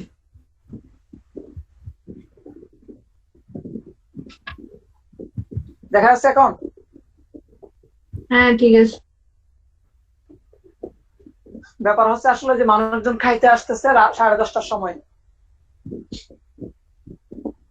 খাইতে আপনাদের মতো আসতেছে মানে ট্রিটস চাই, দুই একজন আছে না, ট্রিটস চাই আর কি, কিছু খাওয়া দাওয়া চাই আর কি, বুঝেন নাই? তো দিয়ে না ফেলবি, এত ঢং করছ কেন তুই? সবার না সাথে চিটারি চলবে না। না না না, কথা ছিল যে আজকে আসবেন, আমাকে বলছে ভাই আমি আসলে ফোন দিব আপনাকে দু একদিনের মধ্যে। এই যে 2 ঘন্টা আগে কথা হচ্ছে, আবার দেখুন।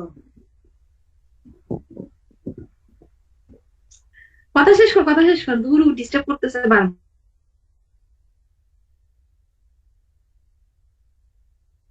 হ্যাঁ, কথা শেষ কথা করে শেষ ঝামেলা কর। ভাই, তখন আমার এদিকে আবার ইয়া হয়ে যাবে, ডিসকানেক্ট হয়ে যেতে পারে। আচ্ছা, যেটা বলছিলাম, এই ক্ষেত্রে এই ক্ষেত্রে আমার সর্বশেষ যে গ্রাউন্ডটা, এই গ্রাউন্ডটা খুবই মজার একটা গ্রাউন্ড, খুবই মজার একটা গ্রাউন্ড। সেই গ্রাউন্ডটা কি দেখেন, চুক্তি যখন করছিল, চুক্তির বিষয়বস্তু উভয় পক্ষ ধরে নিয়েছে যে কি বিদ্যমান আছে, ঠিক আছে? কিন্তু দেখেন,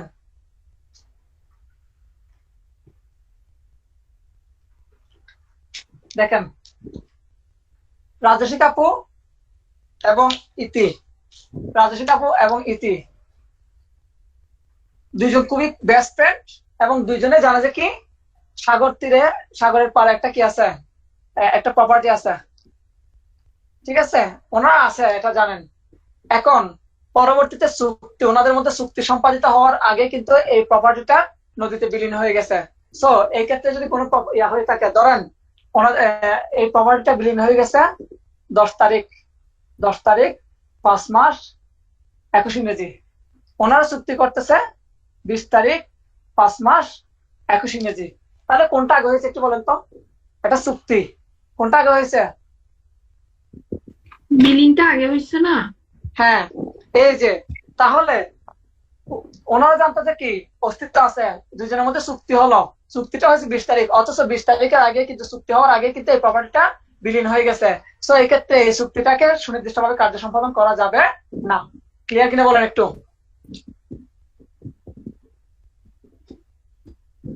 ক্লিয়ার কিনা?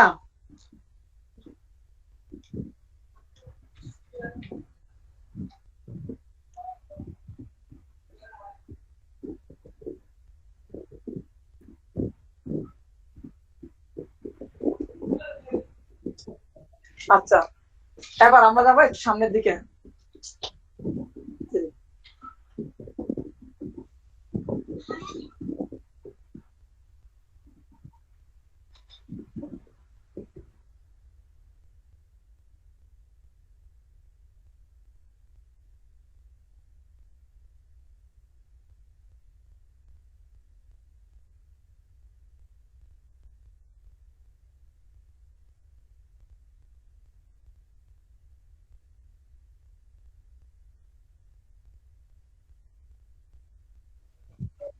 আচ্ছা একটু, হ্যাঁ একটু সরি আসলে।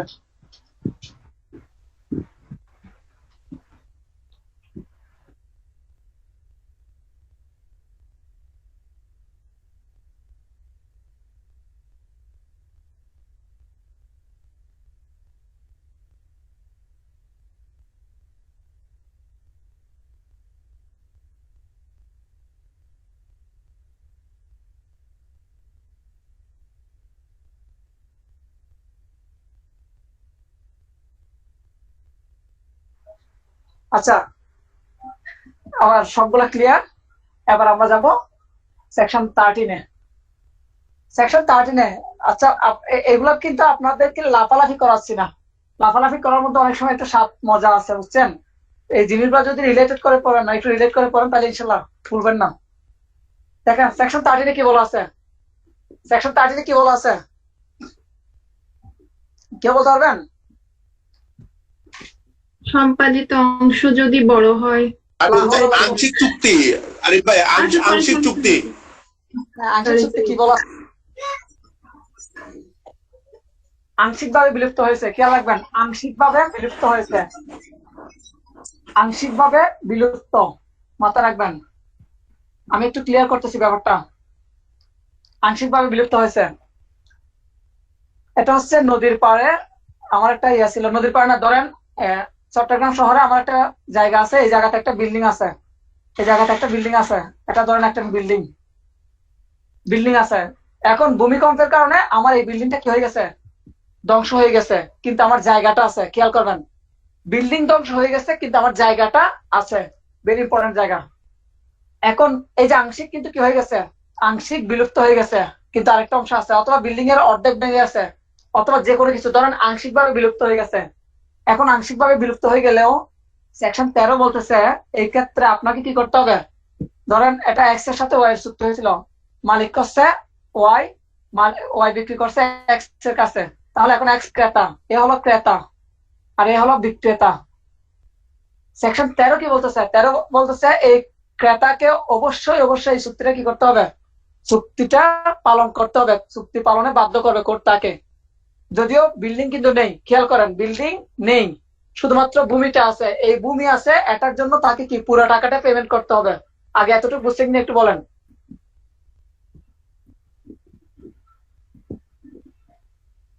হ্যাঁ। এখন আসেন, এখন এই যে সিস্টেমটা, এই সিস্টেমটা হচ্ছে contract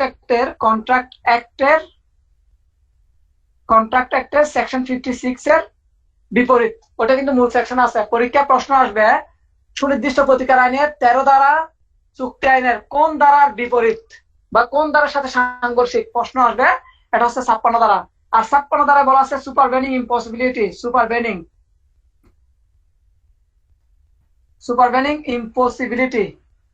impossibility, doctrine of supervening impossibility, এটা একটা ডক্ট্রিন অফ সুপারভেনিং ইম্পসিবিলিটি। এগুলা ভালোভাবে জেনে রাখবেন, রিটার্নের জন্য কাজ দিবেন, ভাইবার জন্য কাজ দিবেন। Doctrine of supervening impossibility.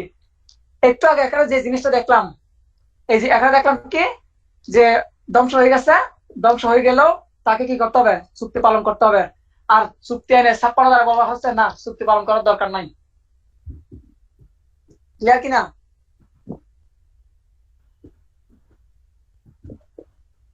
Clear?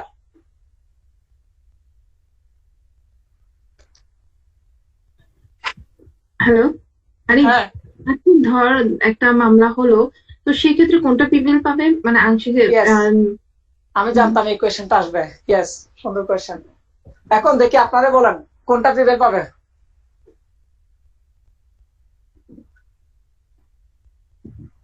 দেখি কেউ একজন বলেন।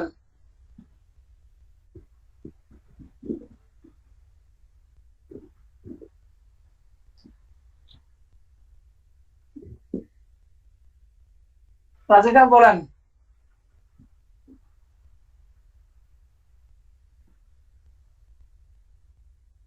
দেখেন, এখানে কিন্তু বুঝতে হবে জিনিসগুলা, চুক্তি সম্পাদন আর চুক্তি কার্যকর, জিনিসগুলো বুঝতে হবে।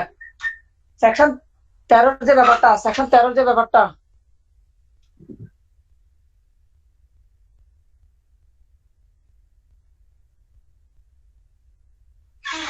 সেকশন 13 যে ব্যাপারটা, চুক্তি সম্পাদনের সময় কিন্তু সব ওকে, বিল্ডিং প্লাস জায়গা সব ওকে, বিল্ডিং সব ঠিকঠাক ছিল চুক্তি সম্পাদনের সময়। আর চুক্তি কার্যকরের সময় দেখা যাচ্ছে সেটা নেই। সম্পাদনের সময় ছিল, অর্থাৎ আপনার সাথে আমার যখন চুক্তি হচ্ছিল তখন কিন্তু বিল্ডিং এবং জায়গা দুইটাই ছিল, কিন্তু যখন কার্যকর করতে যাব তখন দেখতেছি নেই। খুবই কেয়ারফুল। আর চুক্তি আইনের যে ব্যাপারটা, চুক্তি আইনের ব্যাপারটা হচ্ছে আপনার কখন চুক্তি ইয়া করার, তাও কিন্তু অনেকটা কাছাকাছি, তবে সোজা বাংলার উত্তর হচ্ছে আপনার কোনটা প্রিভেল পাবে, চুক্তি আইনটা প্রিভেল পাবে। ক্লিয়ার? ধন্যবাদ আপু। আচ্ছা, এখন আমরা যাব সেকশন 14-তে। দেখেন, সেকশন 14 শুধুমাত্র বেশি কিছু মনে রাখার দরকার নাই। অসম্পাদিত অংশ, অসম্পাদিত, অসম্পাদিত অংশ। অংশ ছোট। হ্যাঁ, যেহেতু 14 আপনারা, হ্যাঁ 14-তে এভাবে লেখেন, তো এখানে 100-তে ছোটটা এভাবে লেখেন, মানে চ, এই যে তাহলে অসম্পাদিত অংশ যদি ছোট হয়, অসম্পাদিত অংশ যদি ছোট হয়, তাহলে এই ক্ষেত্রে কি করা যায় বলেন, দেখি বলেন।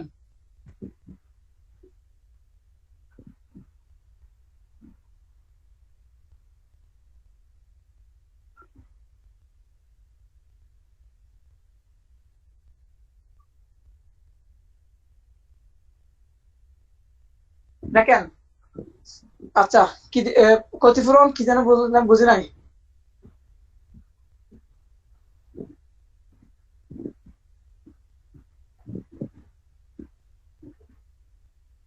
আচ্ছা, যাই হোক, দেখেন, 100 শতকের একটা চুক্তি হইলো, 100 শতক, 100 শতক এক,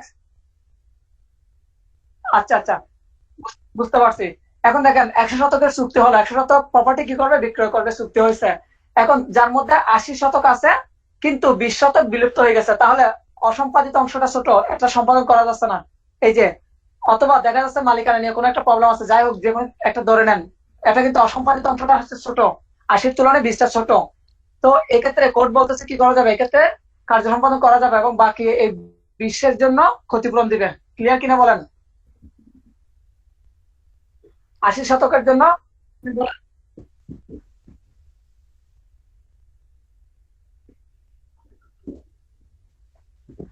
পাশের ঘটা,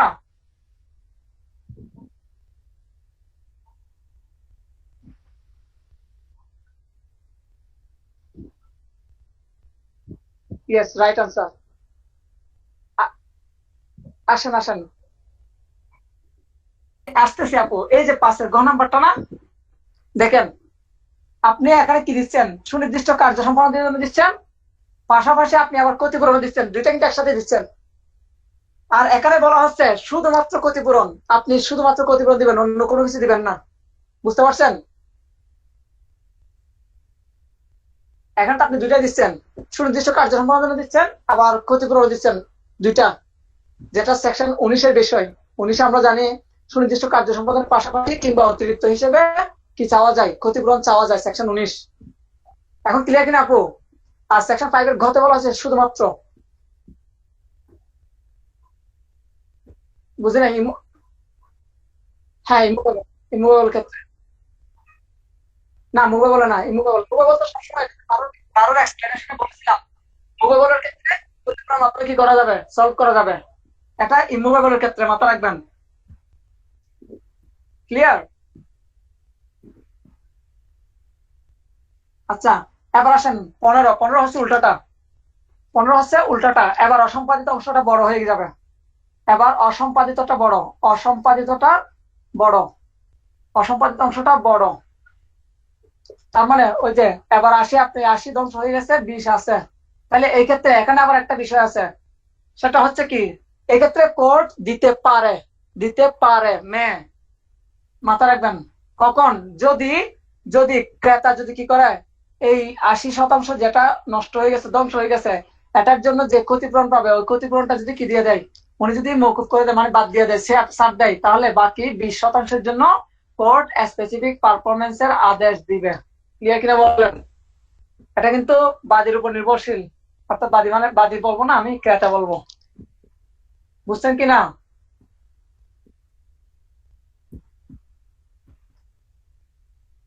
ক্লিয়ার?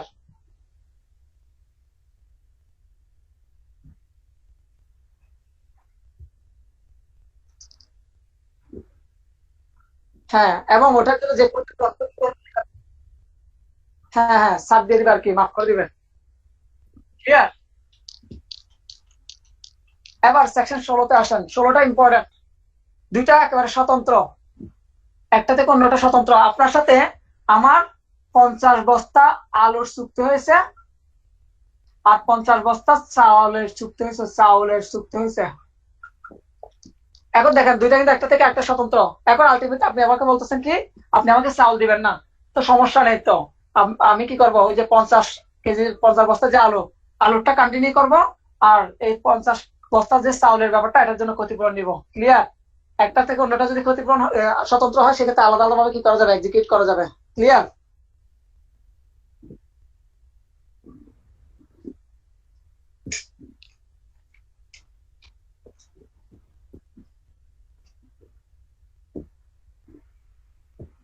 এখন যদি পরীক্ষায় প্রশ্ন আসে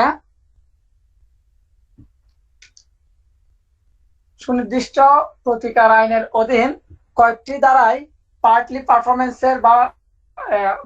পারফরমেন্স বা ধরেন মানে আংশিক সম্পাদনের আদেশ দিবেন। কয়টি ধারায় আংশিক সম্পাদন বাইবা প্লাস পিলি দুইটার জন্য ইম্পর্টেন্ট। কয়টি ধারায় আংশিক সম্পাদনের বিধান আছে? উত্তর হবে 3। আংশিক সম্পাদনের বিধান আছে, উত্তর হবে 3। মাথা রাখবেন, আংশিক সম্পাদন উত্তর 3। কত কত দেখেন, খেয়াল রাখবেন, কত কত দেখে বলেন। পড়ে আসছে এখন এই মাত্র 14, 15, 16 এটা না? 13, 14, 15। 13, 14, 15। না ভাইয়া, 14, 15, 16। 13 তো দিবে না। 14, 15, 16। 14তে হচ্ছে অসম্পাদিত ছোট, এখানে অসম্পাদিত বড়, আর এখানে মানে স্বতন্ত্র। তাহলে একটা কমপ্লিট করতে পারতেছেন, অর্থাৎ পার্টলি আপনি কমপ্লিট করবেন আর পার্টলি করবেন না। এই জন্য পরীক্ষায় বাইবা প্লাস প্রিলির জন্য খুবই ইম্পর্টেন্ট, মাথায় রাখবেন। আচ্ছা, এখন আমরা সামনের দিকে যাবো কিনা বলেন? শেষ কিনা? এতটুকু ক্লিয়ার কিনা?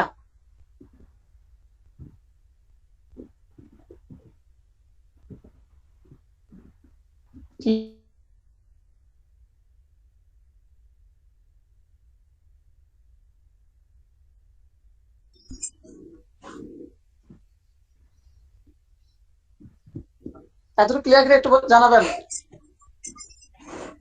আচ্ছা আচ্ছা, এবার আসেন সেকশন 17। 17 বলছে এই 3টা সেকশন ব্যতীত আর কোন ক্ষেত্রে কোর্ট পার্টলি পারফরমেন্সের আদেশ দিবে না। এই 3টা সেকশন ব্যতীত কোর্ট আর কোন ক্ষেত্রে পার্টলি পারফরমেন্সের আদেশ দিবে না, এটা বলা আছে সেকশন 17-এ। একটু মিট করতে হবে। এবার মোস্ট ইম্পর্টেন্ট সেকশন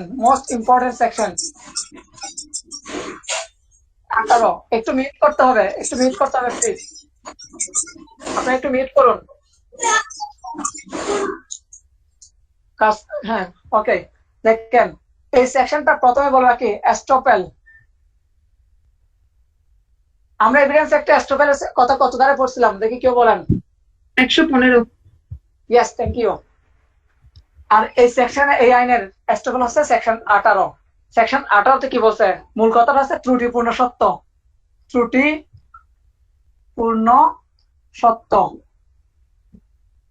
ত্রুটিপূর্ণ সত্য তার মানে আপনার যে সত্যটা আছে ওটার মধ্যে কি আছে? ত্রুটি আছে। এটা হচ্ছে ত্রুটিপূর্ণ সত্য। দেখেন, ওই যে আপনি আপনার বাবা বেঁচে আছেন, আপনি বাবা বেঁচে থাকা অবস্থায় আপনি কি করলেন? এক্স এর সাথে চুক্তি করলেন যে জেড নামক প্রপার্টিটা, অর্থাৎ এই প্রপার্টিটা আমার। আপনি বললেন, ধরেন এখানে কাউসার ভাই এক্স কে বললো কি এই প্রপার্টির মালিক আমি, অথচ ওনার বাবা কিন্তু এখনো বেঁচে আছেন। ওনার বাবা এখনো বেঁচে আছেন। বাবা বেঁচে থাকাকালীন সময়ে কাউসার ভাই ওনাকে বললেন কি যে এই প্রপার্টির মালিক আমি। এখন পরবর্তীতে বাবা মারা যাওয়ার পরে উত্তরাধিকার সূত্রে উনি কিন্তু মালিক হয়েছেন ঠিকই। এখন মালিক হওয়ার পরে উনি এক্স কে বলতেছে যে কি তোমার সাথে যখন আমি চুক্তি করছিলাম তখন এটার মালিক ছিল আমার বাবা, কিন্তু সেই হিসেবে তো তুমি প্রপার্টিটা পাও না। কোর্ট বলতেছে, সুনির্দিষ্ট প্রতিকার আইন বলতেছে না, এক্ষেত্রে উনি আরো স্বীকার করতে পারবেন না। উনি অতীতে যে বিষয়টা স্বীকার করছিলেন উনি পরবর্তীতে মালিক হওয়ার পরে ওটা আরো স্বীকার করতে পারবেন না। এই বিষয়টা হচ্ছে এস্টোপেল। এখন আসেন সুনির্দিষ্ট প্রতিকারে যে ত্রুটিপূর্ণ সত্য, তার মানে আপনার সত্য আছে, সত্যতে কি আছে? একটু ত্রুটি আছে। ত্রুটিগুলো কি কি একটু দেখি। প্রথমত কয়টা গ্রাউন্ড দেখবেন, গ্রাউন্ড গুলো মাথায় রাখবেন। 7টা গ্রাউন্ড। কয়টা গ্রাউন্ড? 7টা, অর্থাৎ 7 ধরনের ত্রুটি দেখবো আমরা। এই ত্রুটিগুলা আমি বলতেছি, আপনারা একটু দেখবেন, শুধু বুঝে নেন, বইতে দাগাই নেন, বুঝে নেন, কারণ আমি মূল কথাগুলো বলতেছি। প্রথমটা হচ্ছে,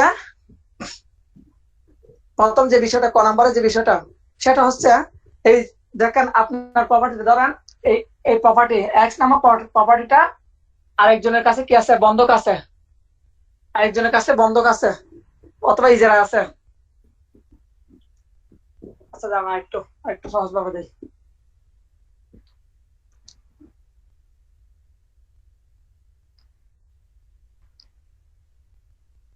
আচ্ছা, প্রথমে ক নাম্বারটা দেখেন।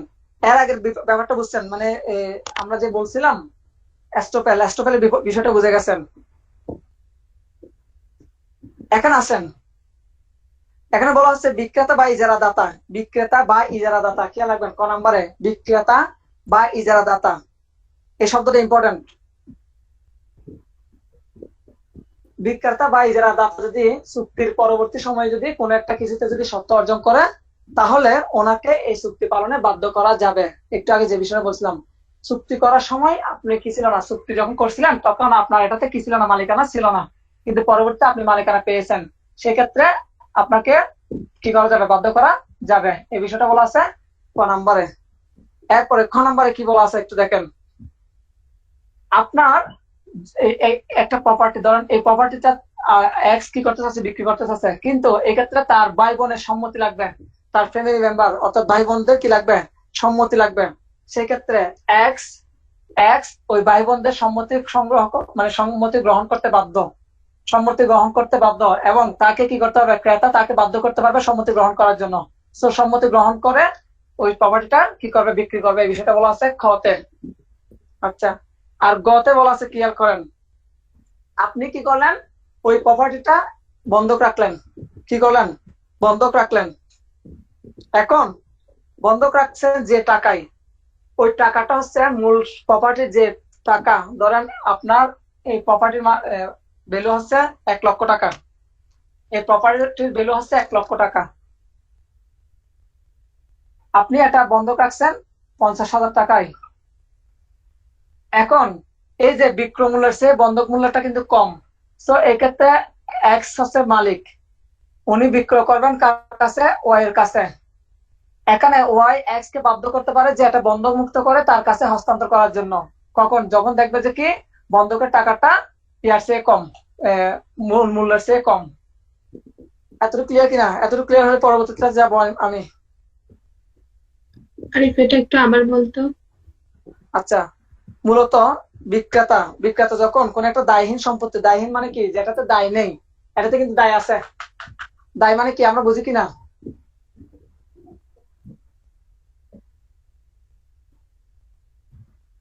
দায় মানে আমি বললাম যে আমার এই সম্পত্তি, ওই যে আমরা যখন বলি অনেক সময় ইয়াতে লেখা থাকি, মানে রাস্তার পাশ দিয়ে যাওয়ার সময় দেখি সাইনবোর্ডে এই সম্পত্তি দায়হীন, আবার অনেক সময় দেখি এই সম্পত্তি এবি ব্যাংকের নিকট দায়বদ্ধ। এবি ব্যাংকের নিকট দায়বদ্ধ তার মানে কি, এই প্রপার্টির দলিল এবি ব্যাংকের কাছে দিয়ে উনি ওই ব্যাংক থেকে লোন নিয়েছে, এই জন্য এবি ব্যাংক কি করে, ওখানে একটা সাইনবোর্ড টাঙিয়ে দেয় যেখানে লেখা থাকে এই সম্পত্তিটা এবি ব্যাংকের নিকট দায়বদ্ধ। তার মানে কি, যাতে অন্য কোনো ব্যাংক যাতে কি না করে, এটা বন্ধক না নেয়। তো এখন এক্স যখন ওয়াই এর সাথে চুক্তি করছিল, তখন বলছিল যে কি এই প্রপার্টিটা দায়হীন, তার মানে দায় মুক্তি, অর্থাৎ এখানে কি নাই, এখানে কোনো ধরনের দায় নেই। কিন্তু পরবর্তীতে দেখা যাচ্ছে এটা বন্ধক রাখা আছে, এবং বন্ধক রাখা আছে যে টাকায়, সেটা হচ্ছে মূল যে বিক্রয় মূল্য তার থেকে কম, অর্থাৎ এই বিক্রয় মূল্যকে অতিক্রম করেনি। এই ক্ষেত্রে ওয়াই এক্স কে বাধ্য করবে যে কি বন্ধমুক্ত করে তার কাছে হস্তান্তর করার জন্য। ক্লিয়ার? হ্যাঁ। ওকে, এবারে সর্বশেষ যে গ্রাউন্ডটা, সেটা হচ্ছে মজার গ্রাউন্ড, ঘ নম্বর যে গ্রাউন্ডটা। এই গ্রাউন্ডটা খুবই মজার। দেখেন, এবার ধরেন আমি আরিফ, আমার সাথে কাউসার ভাইয়ের একটা চুক্তি হয়েছে। কাউসার ভাই বানার ভুল লিখলে সরি আমি। এখন সমস্যা নাই, সমস্যা নাই। এই যে এই প্রপার্টি, এই এক্স নামক প্রপার্টিটা আমি এবার ইয়া করবো, বিক্রয় করবো কার কাছে, ওনার কাছে। তাহলে উনি ক্রেতা, উনি ক্রেতা, আমি বিক্রেতা। এখন দেখেন, ত্রুটিপূর্ণ সত্যের কারণে আমি যেহেতু বিক্রেতা ছিলাম, এই প্রপার্টিতে ত্রুটি ছিল, ত্রুটির কারণে মামলাটা কি, আমি এখন ওনার বিরুদ্ধে মামলা করলাম যে এটা কি করার জন্য, এক্সিকিউট করার জন্য, চুক্তি পালন করার জন্য আমি ওনার বিরুদ্ধে মামলা করলাম। উনি হয়তো কোনো কারণে আমাকে বলছে কি ইয়া করবেন না, চুক্তি পালন করবেন না, কেন, কারণ ওখানে ত্রুটি আছে। আমি কি করলাম, ওনার বিরুদ্ধে মামলা করলাম চুক্তি সম্পাদনের জন্য সুনির্দিষ্ট ভাবে। এখন কোর্ট যখন দেখবে যে ত্রুটিপূর্ণ সত্যের কারণে আমার মামলাটা খারিজ হয়েছে, এই ক্ষেত্রে আমার কাছ থেকে ক্ষতিপূরণ নিয়ে কাউসার ভাইকে দিবে। ক্লিয়ার কিনা? তাহলে এখানে কয়েকটা জিনিস দিবেন। দেখেন, প্রথমত ওনার সাথে আমার যে চুক্তি হয়েছে, ওনার কাছ থেকে আমি একটা বাইনা টাকা নিয়েছিলাম, জমাকৃত টাকা, জমাকৃত টাকা। এই জমাকৃত টাকাটা ওনাকে ফেরত দিতে বলবে, 1 নম্বর। দ্বিতীয় নম্বর হচ্ছে ওনার উপর যে এই জমাকৃত টাকার উপর যে সুদ আসবে, সুদটা দিতে বলবে। 3 নম্বর, আমাকে আরো জরিমানা দিতে বলবে, মানে সরি ক্ষতিপূরণ। জরিমানা আর ক্ষতিপূরণের মধ্যে পার্থক্য আছে, জানেন কিনা? ভাইভাতে আসে, দেখি কেউ বলতে পারেন কিনা জরিমানার ক্ষতিপূরণের মধ্যে পার্থক্য আছে, কেউ বলতে পারবেন? আচ্ছা, এতটুকু ক্লিয়ার কিনা? ইতি ক্লিয়ার লেখা হয়েছে? হ্যাঁ, লিখছি। আচ্ছা, ক্ষতিপূরণ আর জরিমানার ব্যাপারটা একটু জানবেন, কারণ আপনারা অনেক সময় গোলাই ফেলবেন। জরিমানা যাবে সরকারি কোষাগারে, জরিমানার টাকাটা যাবে সরকারি কোষাগারে, আর ক্ষতিপূরণটা যাবে বিরোধী পক্ষ যিনি থাকবেন ক্ষতিপূরণ ওনার হাতে। বুঝছেন কিনা? ক্লিয়ার না? জরিমানা এবং ক্ষতিপূরণের মধ্যে পার্থক্য আছে। জরিমানা যাবে সরকারি কোষাগারে, আর ক্ষতিপূরণটা যাবে যার কাছ থেকে নেবে তার অপোজিশনে দিবে ক্ষতিপূরণটা। ক্লিয়ার কিনা? আজকে নেট খুব খারাপ না? এখন ক্লিয়ার? আপনি এই জিনিসটা বুঝছেন কিনা বলেন একটু। কাউসার ভাই, ক্লিয়ার এই জায়গাটা, এই জিনিসটা ক্লিয়ার কিনা?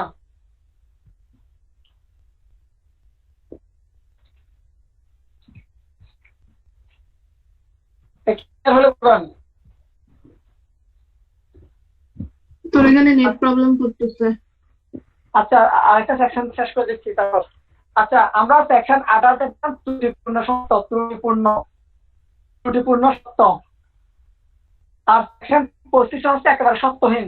আপনার কোনো সত্য, আপনি চুক্তি একটা করে বসে আছেন, সত্যহীন। সত্যহীন কোন যদি ব্যক্তি কোনো চুক্তি করে, তাহলে সেই চুক্তিটা বলবৎযোগ্য না, সত্যহীন। ধরেন আমার কোনো সত্যই নেই, আমি একটা চুক্তি করছি আপনার সাথে, বললাম যে এটা আপনার কাছে বিক্রি করবো, কিন্তু এই আমার কোনো সত্যই নেই, কোনো মালিক না, তাহলে এটা বিষয়টা বলা হচ্ছে 25, এটা হচ্ছে পূর্ণ, আটা ত্রুটিপূর্ণ সত্য, আর 25 সত্যহীন। এবার সেকশন 22টা শেষ করে দিয়ে আমরা আজকের মতো শেষ ঘোষণা করবো। আচ্ছা, সেকশন এগুলো বোঝা যাচ্ছে না তো, কিছু বোঝা যাচ্ছে না। আচ্ছা, ঠিক আছে, তাহলে আপাতত আজকের মতো এতটুকু শেষ করবো। আর কাউসার ভাইয়ের সেকশন 22 একটা প্রবলেম ছিল, আমি যতটুকু জানি, ইনশাল্লাহ কালকে এটা আপনাকে ক্লিয়ার করবো। ঠিক আছে ভাই? উম, তাহলে সবাই ভালো থাকবেন, আমার জন্য একটু দোয়া করবেন। সালাম আলাইকুম।